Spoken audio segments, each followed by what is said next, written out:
This is the continual evolution of the East Coast beat. It is not yet the witching hour.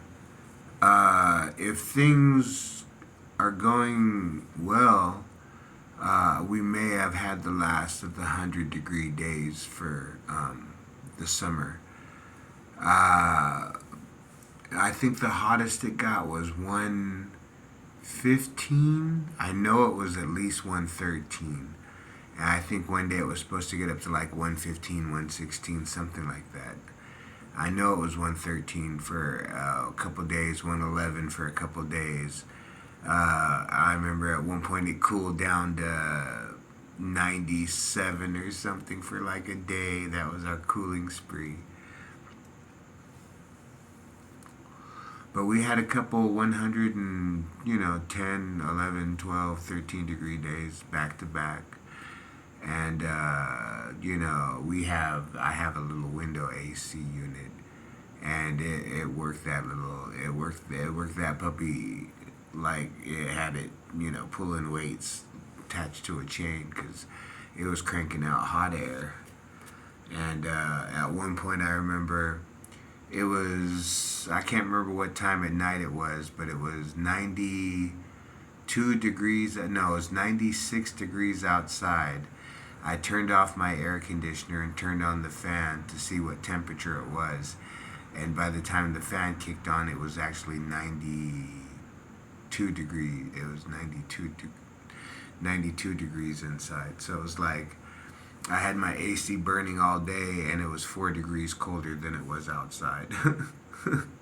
Instead of it being 96, it was 92 in here. But like I said, this AC has been put through this summer. Summertimes in California, I long for them sometimes. I remember one time I was laying in the field pulling guard duty in Germany, and it was particularly cold winter day. We had full body Gore-Tex, and we had Thinsulate, and we had bare. I was wearing cold weather gear, not extreme cold weather gear, but I was wearing cold weather gear. And I went out to the foxhole, which was dug out by the roots of this tree. And I went to this foxhole to take over the foxhole to pull guard duty. And they had a burner in there. And I said, is that an M2 burner unit? It's basically like a big ass diesel fuel powered Coleman stove, like a camping stove. And I said, is that authorized? And he said, no. So I said, take that out of here, bro. And, so I lay down in the snow. Because, you have to lay down. You can't just sit up against the tree because it's cold.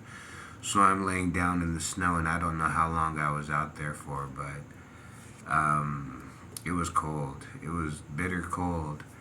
And one of the things I thought of was the sun hitting the San Bernardino Mountains. And I thought of that as being something hot enough to keep me from freezing, while laying in a foxhole with the M16 looking at this empty field, you know what I'm saying? And I remember thinking, I wish there was a bunny or a butterfly or something, but it was just this frozen cold day with snow, and I'm just laying in this field looking at a field of snow, and I felt the cold through the Gore-Tex, through the bare, it Thinsulate,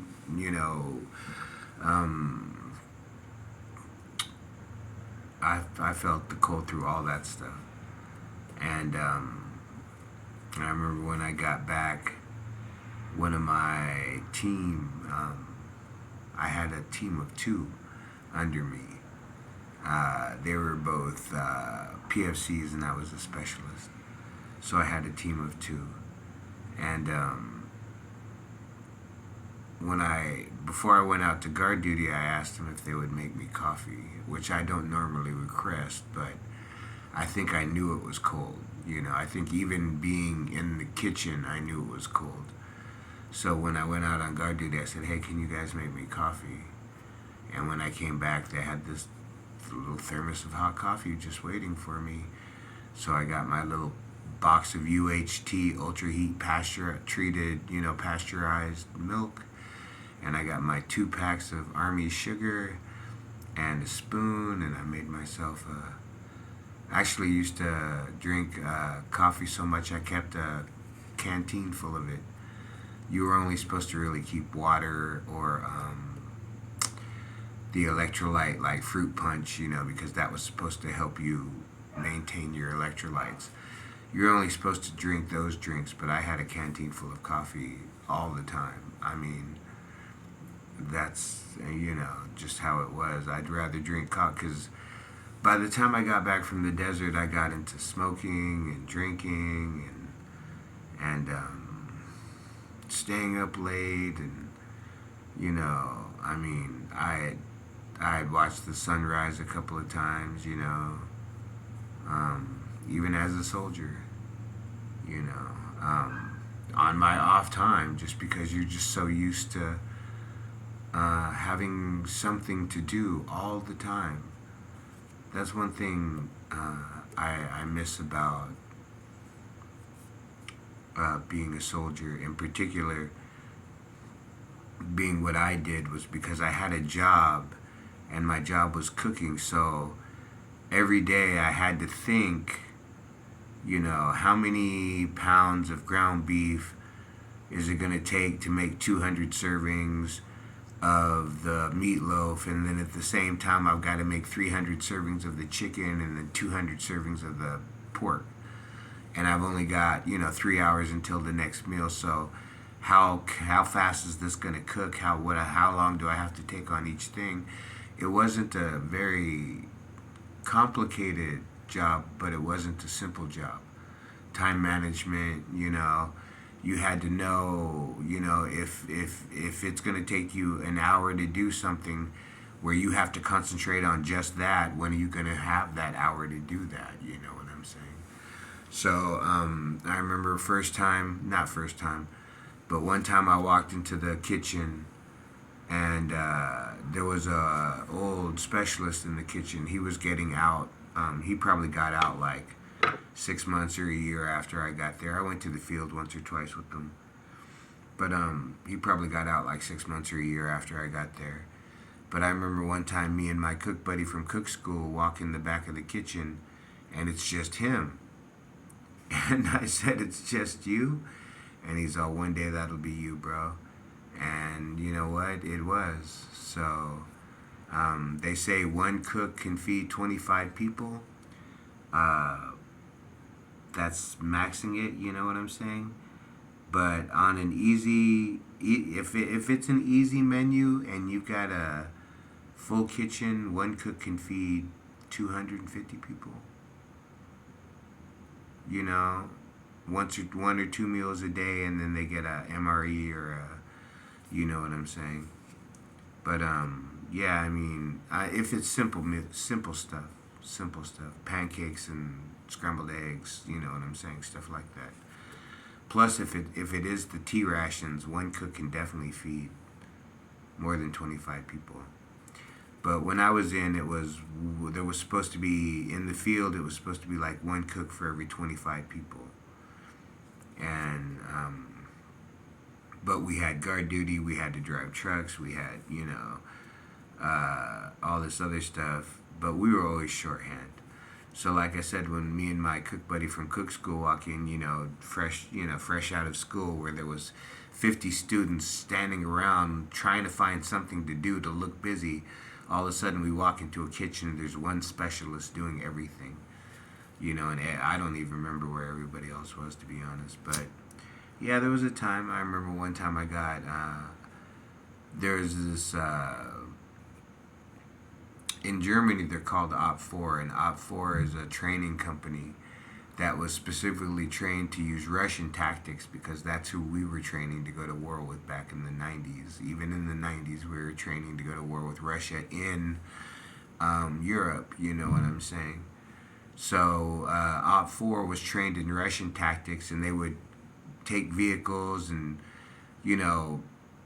make them look like enemy vehicles, and they would drive them the way the enemy would, in the formations the enemy would. They would react the way the enemy would, to give the standard U.S. forces an idea of what would happen if they were to go to war with the Russians. This is what a convoy is. This is what happens if you attack them. This is how they'll react. You know what I'm saying? So, I got temporarily assigned to Op 4 as a cook, and I walk in and there's 4 black soldiers. I saw at least one E5 and probably one specialist, so the others were probably specialists or PFCs. And they're sitting there playing spades. So I walk up and I said, "Yeah, I've been attached to you, da da da da da." They said, "Okay, well, lunch is at 12:30, or we serve lunch at 12." And it was like I showed up at like 7, 8. I don't even remember when I showed up. So basically, lunch was steak. It was fried steaks with grill fried steaks with grilled mushrooms and onions. And I think we used to put soy sauce and Worcestershire sauce on the mushrooms and the onions. I think that's how the Army did it back then. But it was grilled steaks with grilled onions and mushrooms and green beans, and I can't remember, I think it was salad. So I knew how long it would take me to do 250. I did 250 servings of all of that, packed them up in the containers, the Mermite containers. It was like thermoses, you know what I'm saying? Mermites are just big thermoses. So I packed them up in the Mermites, and walked up and said, "Okay, when do we serve?" And he said, "Go ahead and take the rest of the day off." I came back the next day. I said, "When do we? What do you need me to do today?" He said, "Look, man, just go ahead and you're still on duty." You know what I'm saying? So he said, "But we got nothing for you to do, bro." So I ended up walking around this training facility. They had a movie theater. They had Popeye's chicken. They had, which I really like, the red beans and rice. And they had this little, like, well, they're kind of like guest house. It's kind of like their version of a diner, I guess you could say. It's like a tavern and inn, except they don't have rooms to rent. It's just food, and they had video games and stuff like that. So I would just go there. I didn't drink, because I was wearing a uniform. So I would just eat chicken sandwich and drink Coca-Cola and, wander around the base for a while. And, I stayed out of trouble. Nobody asked me what I was doing. No, because, in the training facility, but by then I was a specialist. So I had a little bit of rank on me. I wasn't just some little, one rocker, PF, E2, E1, you know what I'm saying? I was a E4 specialist, you know what I'm saying? And but that's how that went. So a cook can cook 25 to 250. An Army cook back in the day. Depends on how simple, how much canned stuff, how much. If everything's cooked on a grill, how you'll figure out how long. You know what I'm saying? So, and like I said, some field kitchens in the Army bake biscuits, they bake cakes, they bake all that stuff. Some field kitchens don't make gravy. They don't. We used to fry pork chops and scrambled eggs, and we did all that stuff. But and then like once every time we'd go out to the field, we'd make biscuits and gravy. That was like my favorite day. Love Army biscuits and gravy and coffee. And I don't know. I can't say I'm not a breakfast sausage fan. But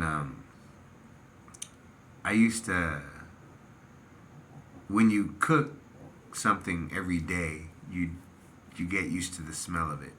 And Army breakfast sausage used to do that to me, but I would still eat it. Biscuits and gravy with sausage, and Army coffee with a Camel non-filter cigarette. You know what I'm saying? That was like um, breakfast of a '94 Bravo. You know what I'm saying? And then get on with your day. You got to clean up. You gotta set up for lunch. You gotta fucking. At some point, you gotta go sit at the 50 cal. At some point, someone might need you to drive a truck. So that's just what you do. So, but that's how it is in the army. One cook. Whenever they would send soldiers out in the field, back in the '90s, I don't know how it is now. Particularly with AI and robotics, I mean, they're sending out AI powered, robots and shit. So why you need a cook flipping scrambled eggs, unless it's for the operators, but they might as well just be eating ham sandwiches. You know what I'm saying?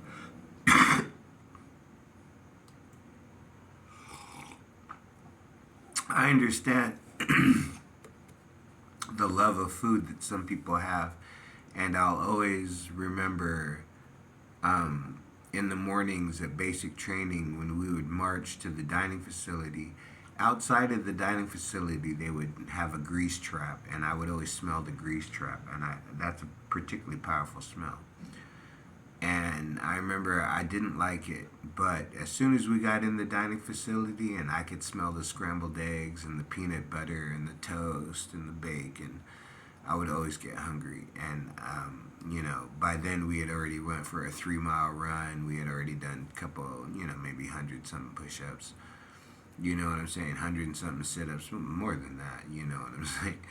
But we had already done all that stuff, and then you finally get to stand there, and you've got this plate of scrambled eggs with bacon and pancakes with waffle with syrup. You know what I'm saying? And I just remember. So when I was a cook, I would actually ask people, even if I outranked them, you know what I'm saying? How are you today? What can I get for you today? What would you like for me to get for you today? What would you like today? Occasionally what looks good. But I remember every now and then I would just get into a mood. Like one time, I remember I had my cook partner next to me.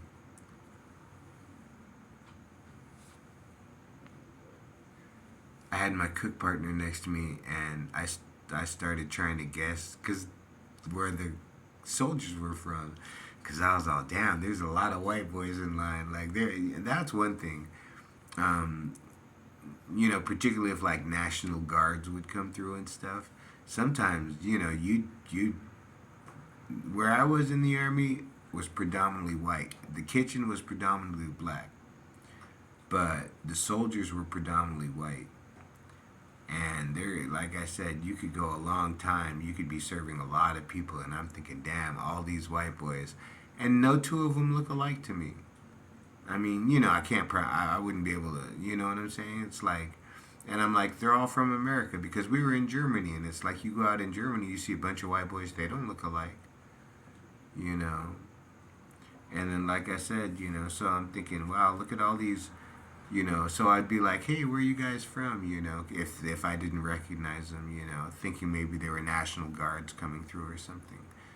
And occasionally I'd get National Guardsmen coming through. I'd be like, oh, that's pretty interesting, pretty interesting, so you got to come to Germany for your 3 weeks or your 2 weeks training. Oh, yeah. Some of them loved it. Some of them, met National Guardsmen. Actually, I met National Guardsmen from Santa Cruz, and I met National Guardsmen from somewhere else. I can't remember. Because, after a while, people's hometowns, I still remember certain people's hometowns, but after a while, it's like, yeah, I don't remember everybody. Like, I only remember like 2 or 3 people from basic training, 3 or 4 people. You know, if I sat down, I could probably remember five, six people from cook school. You know, you know. I mean, that's just the way it goes. And then from my unit, if I really sit down, I can remember maybe another five, 10 people.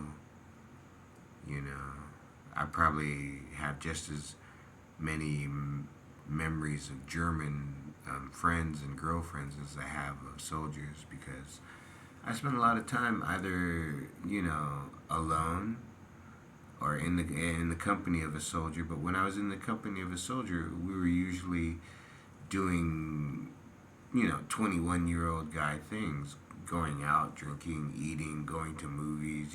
Always looking for cute girls. Who want to giggle when they hear us speak.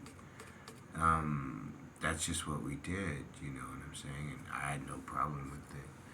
Um, I really that was the time in my life where I let myself play. I had extra money. I was, in another country. I was living under my own roof. You know what I'm saying? Uncle Sam, you know, had me standing at attention every day. But other than that, like I said, in the army, if you do your job, they will not just leave you behind. I left the army because I wasn't combat effective and I wasn't gonna take a desk job. And try to ride out a 20-year career where I couldn't even run, 3 miles with 65 pounds on my back. I wasn't gonna do that. You know what I'm saying? So I took the honorable discharge when they offered it. It was either going to be an honorable or I could have went through one more time and probably got a medical. You know what I'm saying? But I'll take the honorable. So the continual evolution of the East Coast beat. Like I said, it should be the last of the 100. This is Mermaid scratching on the carpet.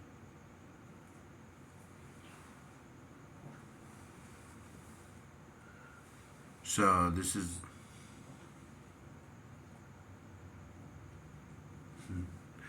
should be the last of the 100-degree days, and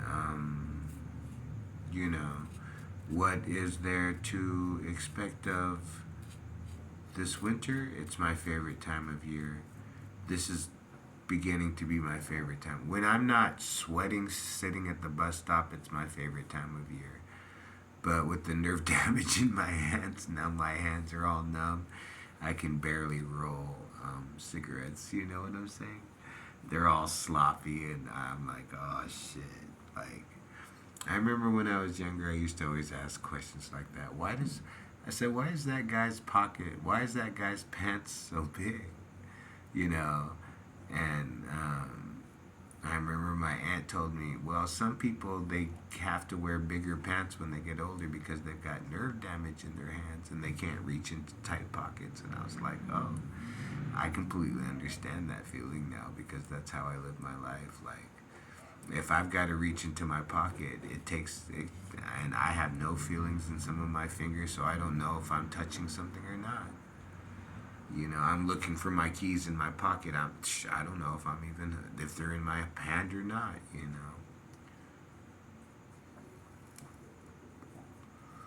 But at the same time, growing old. What's one of the richnesses of growing old? Well, one, I can still get up and walk, and I can still go to the market and ride the bus and go to a movie, and I can still I can still do all these things. I can still go eat Thai food, extra spicy, please. You know what I'm saying? Well, actually, I only go up to about 4 now because I don't really mess with like 7 like I used to. But I'll go up to like 4, yeah, make it number 4 spicy, you know what I'm saying? And, there's things I can still do. And like I said, I'm only a lottery ticket away from who knows what I could possibly do. you know. But as it is right now, hey, what can I say? For the life I've lived, uh, this is as close to freedom as I know it, and I'll take it, you know. What do? I try to not let myself um, start screaming for no reason out of anger. You know what I'm saying? Like that's what I do. You know what I'm saying? Like and I don't drink alcohol because I tend to notice that I do have blackouts when I drink alcohol, so I don't drink alcohol. And sometimes I headbang to the local radio station just to get it out of the way. But like I said, at 50, I'm usually back at my place before 6 o'clock at night, and I feed my dog Mermaid. And like tonight, we went for a walk at 9 o'clock at night. Because she hadn't been for one all day. And like I said, when people start talking dumb shit to me at the bus stop, that's all I gotta think. Bro, you gotta feed Mermaid and take her for a walk. Just walk away from this crackling, whatever, bad combination of antipsychotics they have this guy on that fucked him up for life. Just walk away from him, bro. You don't need none of that, you know what I'm saying? So that's how I live my life, like I said. The government gives me housing. The government gave me disability. And then what can I say? It's a tough world. And maybe, I've always believed, well, I can't say I'm a communist or a socialist.